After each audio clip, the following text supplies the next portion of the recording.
Sejauh ini apa aja Mas yang sudah dikerjakan oleh Kisah Tani yang mungkin bisa kita support gitu ya? Ya, yang pasti seperti nama kita, kita itu semua kita mulai dari kisah-kisah petani kita dulu gitu loh. Dan kisah-kisah petani dari kita itu um, petani yang susah mencari pasar dan juga susah um, ya marketing gitu loh. Sebenarnya kalau sumber dan ilmu dan itu mereka semua punya gitu loh. Masalahnya itu ya bagaimana cara menggantikan, ya sebenarnya gini, ujung-ujungnya yang penting adalah bagaimana caranya kita mengubah sikap, mengubah budaya orang, mengubah cara pikir orang. Soalnya yang seperti saya bilang tadi, semua itu berbalik kepada fakta bahwa kita sebagai orang Indonesia di dunia pertanian itu masih belum merdeka gitu loh. Masih menggunakan pola-pola dari zaman Belanda yang benar-benar pola menindas orang-orang kecil, menindas orang-orang yang justru bekerja paling keras gitu loh. Sorry, jadi yang kami lakukan selama ini adalah uh, kita mulai dari apa yang udah ada. Kita itu tidak coba untuk berinovasi, karena ujung-ujungnya kalau gimana ya, bukan dari maksud saya kita tidak coba berinovasi itu, kita itu tidak bermulai dengan aplikasi, kita tidak bermulai dengan website yang keren, kita tidak bermulai dengan uh, marketing yang keren, karena gimana ya, di dunia startup tuh udah kebanyakan yang kayak gitu. Yang kita butuhkan itu uh, pondasi yang kuat gitu loh, pondasi yang kuat dan sebuah tim, sebuah perusahaan, orang yang memiliki visi yang sama dan ingin lincah gitu loh, untuk menguasai ilmu-ilmu baru ini. Jadi kami sebenarnya berujung kepada bagaimana caranya kami berkoordinasi supply chain kita, dan bagaimana kami menjunjung tinggi konsep traceability. Jadi traceability adalah bagaimana kami bisa memastikan bahwa tiap kali kami membeli sesuatu dari petani itu kita tahu gitu loh, setidaknya petaninya itu di mana dan dari desa mana gitu loh. Mungkin nggak semua petani atau gabungan kelompok petani itu mau mendisclose atau kasih tahu ke kita secara geolocation tuh di mana setiap petani mereka, dan itu butuh waktu untuk membangun hubungan, tapi setidaknya uh, kita memastikan bahwa traceability itu ada. Karena kalau kita mau melayani customer untuk menyelidiki kualitas atau hasil panen mereka, apalagi kalau buah ya, ya ujung-ujungnya kita harus bisa ke petaninya langsung dan mengetahui gitu loh, cara mereka pakai pupuknya itu gimana, teknik yang mereka gunakan seperti apa, apakah mereka pakai pestisida atau enggak. Jadi traceability itu bukan bukan hanya konsep yang bisa membuat orang feel good, tapi ujung-ujungnya itu juga balik ke kesehatan dan apakah uh, dan saya bisa ngomong panjang lebar sih soal ini, tapi um, Ya, ya jadi sebenarnya oke, mungkin yang satu hal yang saya ingin sampaikan adalah ini mengenai transparansi data. Um, jadi seperti yang saya bilang, sumber dari masalah di dunia pertanian ini sebenarnya itu datang dari budaya, sebenarnya datang dari kebiasaan dari zaman kolonial. Ya bisa dibilang ya. uh, korupsi lah gitu loh. Orang-orang yang perantara ini itu tidak memberikan apa yang seharusnya diberikan kepada orang di hulunya gitu loh, petaninya. Um, di era reformasi, di era modern, bagaimana caranya kita melawan korupsi? Ya dengan transparansi data, dengan keterbukaan data. Nah, prinsip ini adalah prinsip yang mengguide bagaimana cara kerja kita di Kisah Tani, gitu loh. Um, kita itu uh, sangat mementingkan apa yang namanya customer experience, tapi kita juga sangat mementingkan apa yang namanya farmer experience. Jadi farmer experience adalah caranya bagaimana kami transparan dengan petani kita soal bagaimana harga jual barang mereka di Jakarta, gitu loh. Kalau ada kenaikan, ya kita pasti akan kasih tahu mereka dong, dan akan adjust supaya mereka itu tidak ditindas lagi. Gitu. Jadi it's a traceability and data transparency, dan itulah cara bagaimana kita kerja dan membangun long term relationships dengan petani-petani kita.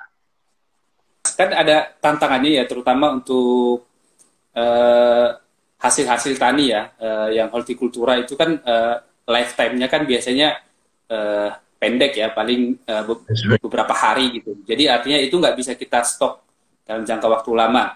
Nah kadang-kadang tantangannya kita sebagai user atau konsumen gitu kan, kalau kita mau langsung ngambil dari petani dengan kuantiti yang daily gitu, biasanya itu malah nggak efisien dari sisi biayanya. Nah, kira-kira ini ada solusi nggak, Mas? Atau mungkin sudah diriset sama petani?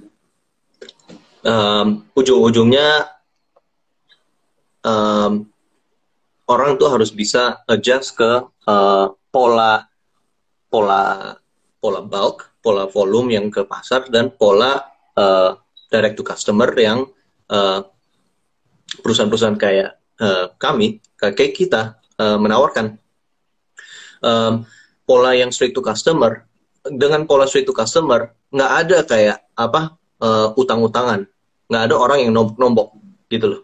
Sedangkan kalau misalnya di pasar-pasar kan selalu ada orang yang nombok, selalu orang yang ambil resiko gitu loh, seperti tengkulak, seperti itu. Kenapa tengkulak ada sebenarnya? Tengkulak sendiri itu bukan hal yang necessarily jahat, tapi karena ada ketidakterbukaan data, tidak ada akses ke market, ya orang terpaksa harus nombok gitu loh.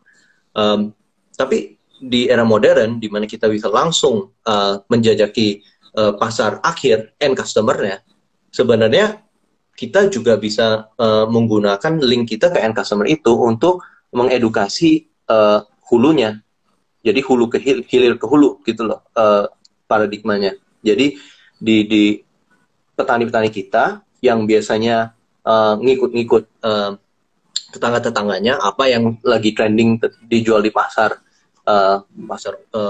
induk, kita ajarin bahwa sebenarnya ada loh stream untuk income mereka yang lebih direct dan lebih jelas, dan sebenarnya kurang make sense dari perspektif mereka. Jadi kita coba mengajarkan petani-petani kita untuk bukannya nanam satu jenis ya monoculture lah, satu jenis tanaman dan tunggu 3 bulan, tapi kita malah mengajarin mereka untuk crop rotation atau staggering gitu loh, supaya setiap minggu mereka bisa panen, dan setiap minggu mereka bisa panen tipe sayur yang diminati orang-orang Jakarta. Jadi pola yang kita introduce ke mereka adalah pola panen tiap minggu dalam kuantitas yang lebih rendah, dan bahkan dengan vegetable yang baby-baby. Dan sebenarnya pola ini tuh nggak make sense bagi petani, karena mereka kan maunya kol mereka tuh gede-gede, pakcoy-pakcoy gede-gede gitu kan. Dan orang-orang pasar induk maunya tuh yang gede-gede. Tapi dalam pola B2C yang online, sebenarnya orang mau itu yang kecil-kecil dan yang selalu ready untuk dipanen. Ya, setelah 9 bulan kita berjalan, sudah ada banyak petani di daerah Cisarua, bahkan di Cianjur pun, yang mengubah pola mereka sehingga mereka bisa panen tiap minggu. Karena kita sudah menunjukkan kepada mereka bahwa duitnya tuh ada gitu loh. Asal Anda mau merubah pola pertanian Anda. Dan nggak banyak waste gitu.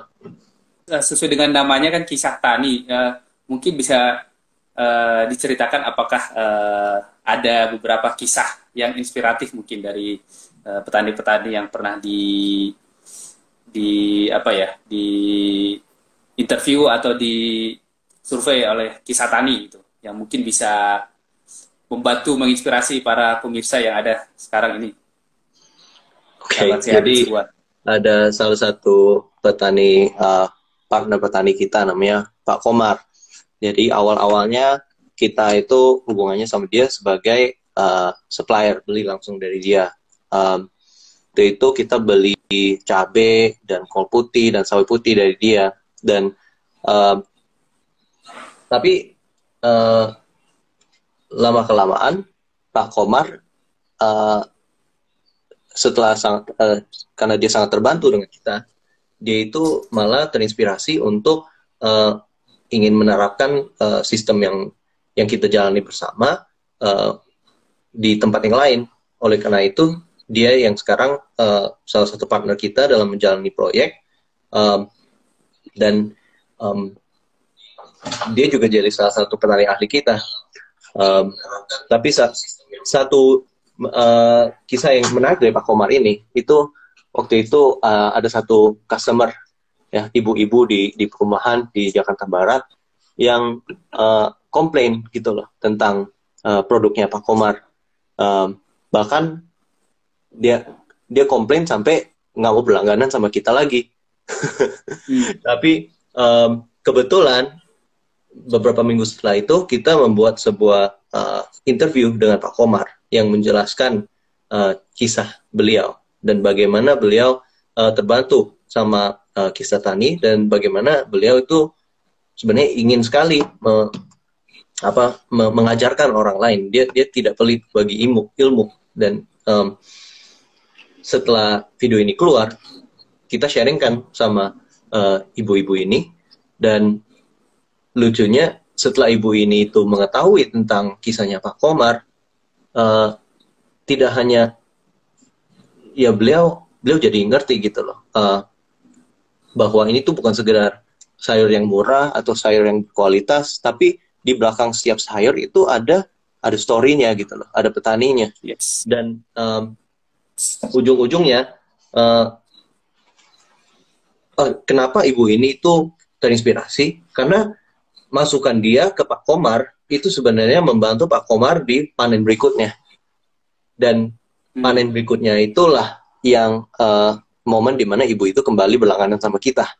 Jadi kisah tani itu sebuah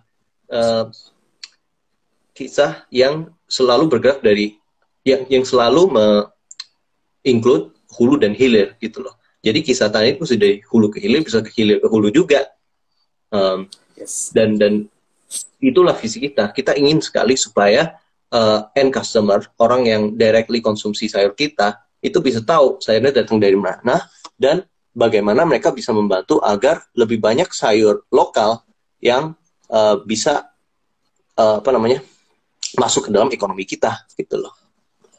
Buah sendiri kan kita moto kita udah lama kita menggunakan 100% buah dan sayuran lokal gitu. Karena kita komit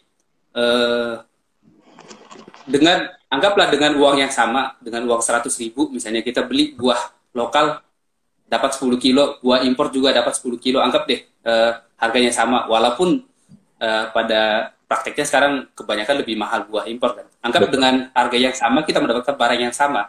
Jadi kalau kita hanya berpikir pragmatis ya, kita nggak peduli mau buah lokal atau buah impor, kita beli aja gitu kan. Tapi kalau kita berpikir sedikit aja, uang yang kita belanjakan untuk buah lokal dengan buah impor ini, itu dampak secara sosial ekonomi itu jauh banget gitu. Karena kalau kita beli buah lokal misalnya, itu akan kena pedagang lokalnya, kuli lokalnya, petani lokalnya, tukang pupuknya, tukang rumputnya, segala macam, banyak yang kena multiplier efeknya. Tapi kalau kita beli buah impor misalnya, ya paling yang kena hanya importir dan pedagang buahnya aja gitu kan. Betul. Ya, belum lagi kita ngomong dari sisi kualitas atau nutrisi buahnya ya. Kalau itu sih debatable, tapi kalau saya dari dulu, walaupun saya udah lama jadi pedagang buah, saya hampir nggak pernah itu makan buah impor ya. Karena logika saya sih simpel aja. Contoh misalnya buah-buah impor yang kita temukan di toko-toko buah itu bisa kayak saya dulu masih jualan buah impor, itu bisa saya pajang itu sampai 2 bulan, apel itu nggak berubah bentuk loh mas. Nggak berubah bentuk gitu. Padahal itu apel impor gitu kan, berarti ngimport aja dia berbulan-bulan baru nyampe ke negara kita, terus kita pajang itu sampai 2 bulan nggak berubah bentuk. itu saya langsung itu aja nggak usah penelitian lebih lanjut, saya udah bisa menyimpulkan sendiri gitu kan. Sementara kalau buah lokal itu biasanya 3 hari 4 hari dia busuk. Nah, Ya. secara pedagang malah kita sebenarnya eh, ya lebih rugi ya kalau mendukung buah lokal gitu. Kalau nggak laku 3 hari langsung busuk gitu. Sementara kalau kita ngestok buah impor bisa sampai sebulan gitu. Tapi ya tadi masalah kualitasnya berarti itu pasti ada treatment tambahan, nggak mungkin itu alami gitu kan. Kemudian yang kedua tadi masalah multiplier efeknya gitu.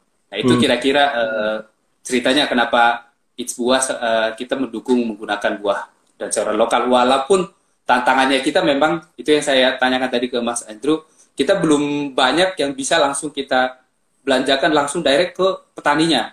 Kita sekarang masih kebanyakan beli dari pasar induk karena tantangannya itu tadi di quantity. Kalau kayak misalnya kita belanja sayur 5 kilo, 10 kilo gitu, dan juga kuantitinya naik turun. Nah itu kalau langsung beli ke puncak, apalagi ke Sukabumi misalnya, itu nggak masuk hitungannya gitu.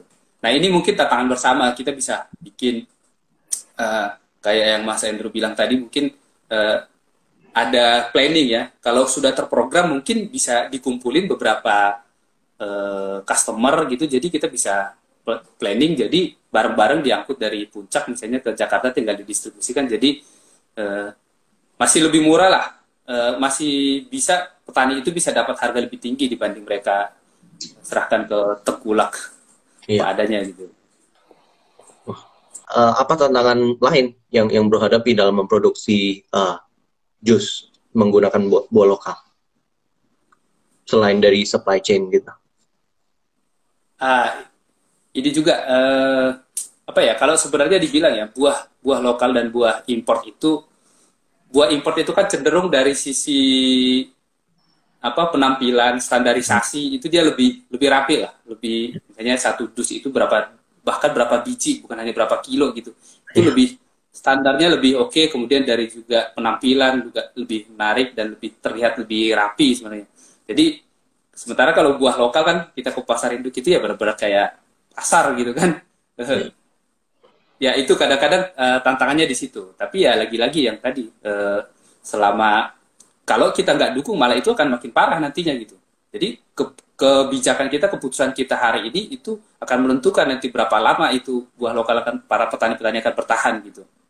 Walaupun seperti itu ya kita tetap komit, karena itu nggak terlalu signifikan lah, walaupun kita jadi lebih rumit dari sisi standarisasinya gitu kan, tapi ya dari sisi nutrisinya kan masih oke. Ya kita ada tambah effort sedikit, tapi dengan komitmen begitu malah ya kita merasa terlibat dalam peningkatan mutu buah lokal itu sendiri gitu. Malah kalau misalnya kita lihat seperti itu, bukan kita, wah buah lokal mah jelek, nggak ada standarisasinya, malah kita berpikir ya gimana caranya supaya kita bisa terlibat untuk meningkatkan kualitasnya gitu. Kita berpikirnya seperti itu gitu. Kalau dari Bro Hapasi sendiri, apa yang menginspirasikan Bro Hapasi untuk masuk ke dunia buah? Nah ini juga sebenarnya kalau ditanya tentang buah, saya nggak tahu juga ya kenapa terjerumus ke sini. Tapi saya udah cukup lama ya, udah 10 tahun lebih dengan buah. Awalnya itu dulu karena dulu waktu saya masih kerja, kebetulan ngekos, di tetangga saya itu ada yang, saya ngekos dekat pasar induk, jadi tetangga saya itu banyak yang bermain buah gitu. Nah, mereka itu banyak yang supplier ke supermarket, ke mana-mana gitu. Akhirnya suatu saat mereka ngajakin untuk join gitu, karena untuk modal lah gitu. Nah akhirnya saya secara tidak sengaja gitu kan terlibat di sana. Akhirnya saya mulai belajar gitu. Oh ternyata begini, akhirnya jadi mempelajari lebih dalam tentang buah. Nah itu dulu waktu masih jadi supplier itu apa ya, menurut saya kurang ada kreativitas dan tidak ada bahan edit value terhadap produk dari si petani itu gitu. Jadi misalnya kalau kita mau naikin omset ya kita hanya perlu naikin volume gitu. Dan juga kalau bisa semurah mungkin ngambil dari petani tanpa ada edit value yang kita tambahkan terhadap value chain-nya si buah itu sendiri. Contoh misalnya kita mau supply ke Carrefour, harian 2 ton gitu kan. Kalau mau naikin omset ya kita naikin jadi 3 ton, 5 ton gitu.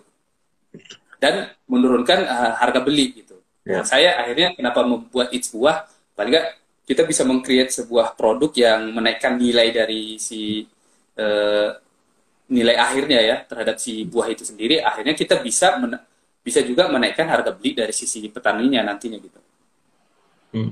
Itu sih awalnya jadi terjerumus ke dalam perbuahan ini. Sebenarnya kalau dari background akademis dan lain-lainnya nggak ada sebenarnya. Tapi karena sudah cukup lama jadinya ya cukup mencintai. Nah itu dulu awal-awalnya saya nggak terlalu peduli, saya pedagang aja gitu. Mau buah lokal, buah impor, yang penting ada marginnya gitu. Nah kan lama-lama kesini kan kita juga sebagai pengusaha kan kita punya motivasi tersendiri ya. Buat apa sih kita berbisnis gitu kan? Ya rata-rata kan banyak kita berbisnis itu ingin berkontribusi, ingin berdampak gitu. Nah saya milih ya kalau bisa kita berdampak dari apa yang sudah kita lakukan sekarang, nggak usah menunggu besar, menunggu kaya dulu baru bisa berkontribusi gitu. Apa yang bisa kita kontribusikan dari apa yang kita lakukan saat ini? Maka itu kita gali lah apa yang bisa kita lakukan. Nah contohnya itu kita pilih mendukung buah lokal, kemudian juga memilih kemasan yang ramah lingkungan, dan juga yang ketiga juga ada gerakan berbagi sehat gitu. Nah itu kegiatan-kegiatan yang kita lakukan yang sesuai dengan operasional kita sehari-hari sebenarnya, belum terlalu melenceng. Gitu. Bagaimana caranya manage petani kalau di dalam dunia buah,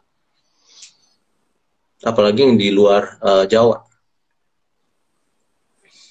Nah itu yang jadi tantangan kita itu kita harus bisa meng-create dari sisi hilirnya supaya kita bisa membangun market yang besar sehingga kita bisa langsung mengakses langsung ke hulu gitu. Itu tadi kan seperti yang Mas Andrew bilang sebenarnya kan rata-rata ya rantai supply kita itu dari sisi petani sampai konsumen itu bisa sampai 8 jenjang ya. Makanya tadi di petani cuma Rp500 per kilo, di sini kita bisa sampai 14.000 gitu. Itu juga terjadi dulu waktu cabai dulu saya cabai pernah sampai 100.000 sekilo. Itu bahkan di Sukabumi yang cuma satu transportasinya nggak perlu bersambung ya ke pasar induk itu, mereka cuma 10.000 15.000 per kilo, sementara kita udah 100.000 sampai 120.000 di pasar induk aja gitu. Nah ini sebenarnya karena jenjangnya itu terlalu panjang. Itu juga bukan murni salahnya si tengkulaknya gitu kan, karena mereka juga menanggung risiko di sana. Nah jadi ini yang perlu kita bangun. Kalau kita memang sudah ada hilirnya, apalagi dibantu dengan teknologi yang sekarang, mungkin kita akan bisa bikin konsep seperti itu. Jadi kita bisa nge-planning berapa kebutuhan konsumsi kita sehingga bisa juga mengkoordinasikan dengan petani, bahkan bukan hanya dari panennya, dari nanamnya pun udah bisa di-planning gitu. Itu sebenarnya harapannya. Dengan begitu mereka bisa mendapatkan nilai tambah yang lebih tinggi lagi. Sejauh ini apa tantangannya Mas dalam bangun kisah tani atau dalam mendukung tani lokal? Tantangan yang dihadapin sama kisah tani dalam mendukung petani lokal kita?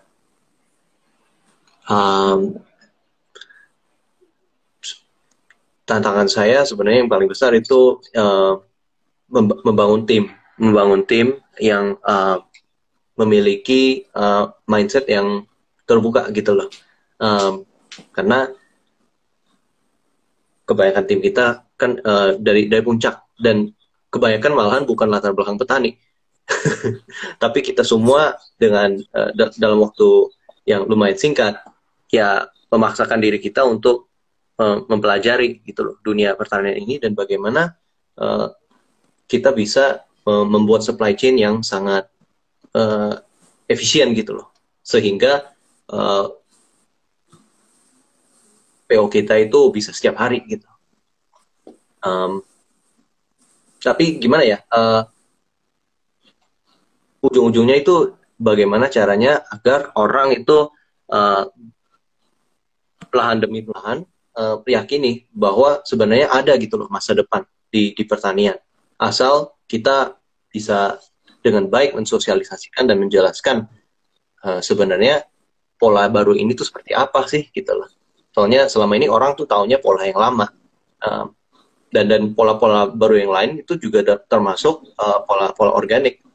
Sebenarnya ada banyak orang di Jakarta juga yang tertarik sama pola organik. Tapi mayoritas dari petani kita itu barriers to entry-nya terlalu tinggi kalau masuk ke organik. Jadi kita juga nggak mau memaksakan.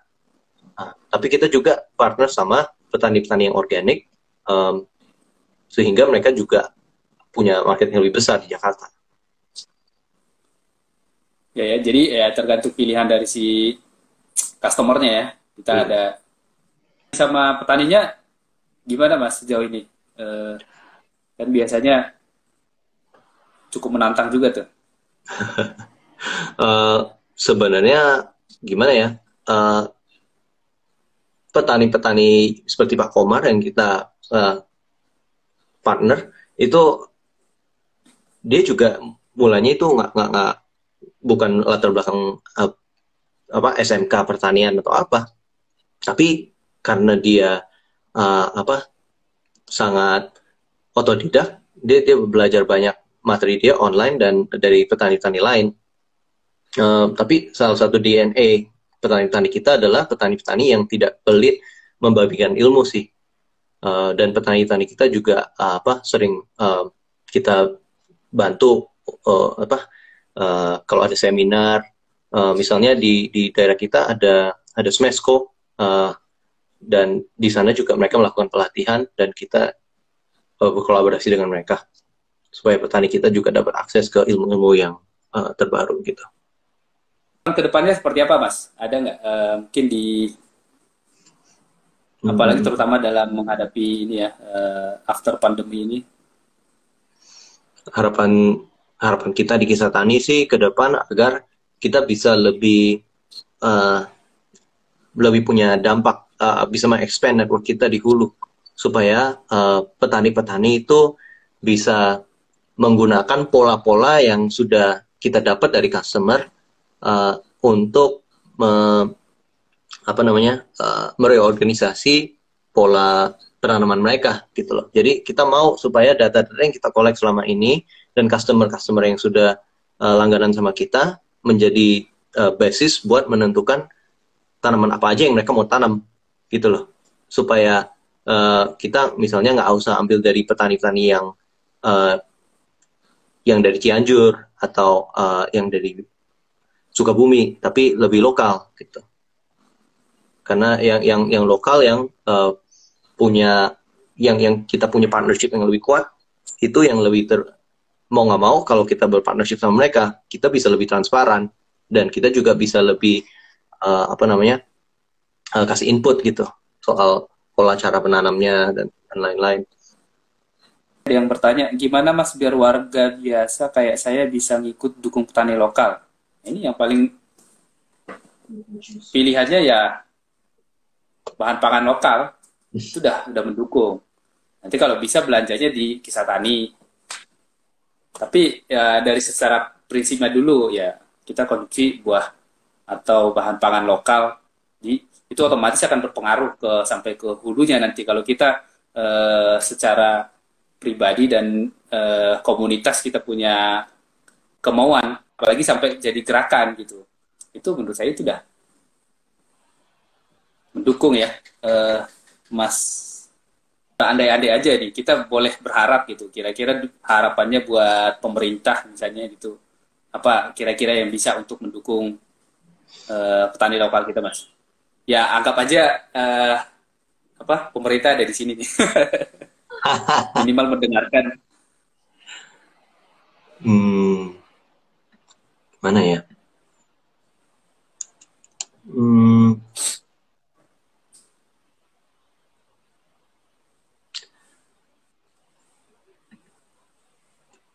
sebenarnya ada sekarang adalah waktu yang paling tepat untuk pemerintah menunjukkan bahwa mereka itu punya program yang bisa membantu petani-petani dan UKM-UKM karena justru di masa pandemi lah orang-orang kecil ini yang paling membutuh dukungan dari pemerintah dan sejauh ini sih yang saya dengar di berita dan dari teman saya di Menkop UKM dan di pemerintah Provinsi Jabar, dengarnya sih bagus-bagus programnya, cuman masalahnya implementasinya. Sebenarnya saya rasa pejabat manapun di pemerintahan, mau di Mentan, mau di Menkop UKM, mau di Pemprov, ujung-ujungnya mereka ada kok ilmuwan di belakang semua program-program itu. Bukan soal apakah mereka ada programnya atau enggak, tapi ujung-ujungnya itu masalah apakah kepala daerah itu atau dirjennya itu punya keberanian untuk menjalankannya dengan benar. Dan ujung-ujungnya itu kita hanya bisa lihat dengan eksekusi program-program tersebut sih. Jadi cara saya menghadapi realita itu ya optimis pesimis sih. Optimis karena selalu ada gerakan-gerakan yang baru, tapi realistis kalau ternyata tidak terwujud.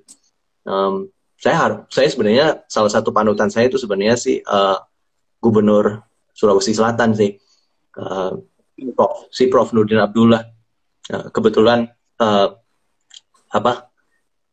keluarga saya aslinya dari sana, dan saya berharap ada tokoh-tokoh seperti beliau yang bisa jadi panutan dalam hal dalam hal pertanian di Indonesia.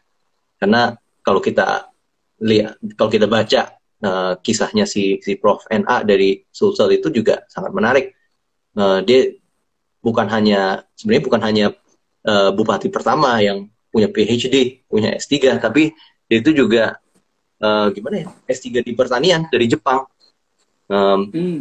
Tapi ya gimana ya, saya rasa dia belum diberikan kesempatan di panggung nasional sih. Kalau orang-orang kayak beliau bisa punya dampak di misalnya di daerah kita, mungkin bisa berubah, nggak tahu deh. Ujung-ujungnya itu balik ke eksekutornya, kepalanya itu bisa execute gak program-program yang bagus ini. Jadi sebenarnya bukan kekurangan program sebenarnya ya, Mas. Iya, mungkin bukan program. keberanian untuk mengeksekusi, dan kalau bisa kita ngomong lebih praktisnya mungkin ya berpikir masalah kepentingan ya. Karena kalau mendukung, biasanya kan kalau ngimport itu kan ada insentifnya ya, dalam tanda kutip. Iya, paling gampang nah, itu. Ini mungkin perlu KPI-nya mungkin dirubah kali, kalau misalnya bisa meningkatkan potensi lokal itu ya. Kan kalau misalnya kayak kepala daerah itu ya ada, kalau PAD-nya meningkat mereka dapat insentif dari sana. Mungkin juga bisa dibuat semacam itu ya. Kalau kontribusi lokal kita lebih tinggi ya kasih insentif buat dirjen atau kementerian terkait atau kepala daerahnya gitu. Jadi mereka juga ada sesuatu yang mau dikejar gitu. Kan kalau ini kan ya kita harus hanya menunggu orang-orang yang berjiwa mulia dalam tanda kutip yang mau nanti mengeksekusi hal seperti ini. Ya orang-orang yang berpikiran praktis kan hanya menunggu apa buat saya gitu kan. Ya. Biasanya dunia bisnis yang jalan dulu, terus nanti sektor publik yang ikutin, yang akomodir kan. Jadi sebenarnya lebih banyak hal seperti ini yang seharusnya terjadi, di mana anak-anak muda yang punya visi yang baik di dunia bisnis itu bisa berkolaborasi agar lebih kuat gitu loh gerakannya. Sebenarnya mulai dari kita dulu sih. Ya. Jangan kita sambil berandai-andai aja Mas. Walaupun kita tahu ya apa yang bisa kita lakukan, kita fokus sama apa yang kita kerjakan dulu lah gitu. Nah ini ujung-ujungnya ada banyak lah cara kita mendukung petani lokal, tapi nggak semua orang harus ketemu sama petani lokal face to face gitu loh, untuk membantu mereka. Mungkin yang saya ingin mengingatkan kepada teman-teman itu ya filosofi ini yang saya dapat waktu saya sekolah di luar negeri, yaitu voting with your dollars. Kita itu setiap kali kita mengeluarkan kartu debit kita, setiap kali kita melakukan transaksi rupiah, kita itu sebenarnya coblos gitu. Kita sebenarnya ke TPS gitu loh. Jadi anggap tiap kali kita melakukan transaksi dalam rupiah itu sebuah voting, dan kita itu menentukan masa depan A atau B. Dan cobalah mikir dengan lebih intentional, bagaimana setiap transaksi kita itu bisa memajukan masa depan Indonesia. Karena ujung-ujungnya kalau petani kuat, desa kuat, dan kalau desa kuat, Indonesia kuat. Yes, luar biasa itu. Yang saya bilang tadi, peran kita itu dengan